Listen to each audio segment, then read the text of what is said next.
கணேசபுரம் கிளிநொச்சியில் பிறந்து கனடாவில் வசித்து வரும் திரு கரிதாஸ் குணாளன் இன்று பிறந்த நாளை கொண்டாடி கொண்டிருக்கின்றார்.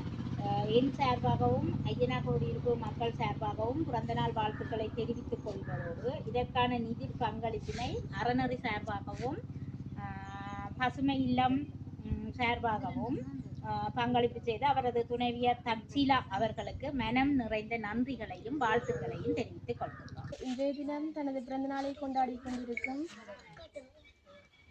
கணேசபுரத்தை சேர்ந்த கரிதாஸ் குணாளன் மாமா அவர்களுக்கு பிறந்தநாள் வாழ்த்துக்களை தெரிவித்துக் கொண்டு அவரின் பிறந்த நாளை முன்னிட்டு அவரின் துணைவியார் தக்ஷிலா ஆண்டி அவர்கள் எமக்கு தேவையான பாடசாலை பொருட்களை வழங்கியுள்ளார். அவர்களுக்கு மனமார்ந்த நன்றிகளை தெரிவித்துக் கொள்கிறேன். வணக்கம். இன்றைய தினம் குணாளன் மாமா அவர்கள் தனது பிறந்த தினத்தை முன்னிட்டு அவர்களின் துணைவியார் எங்களுக்கு கற்றல் உபகரணங்களை கொடுத்திருக்கின்றார். அவர்களுக்கு நன்றியை கூறிக்கொள்வதோடு எங்கள் கிராமத்தை தத்தெடுத்த பசுமை இல்லத்திற்கும் எமது மனமார்ந்த நன்றிகள். நன்றி.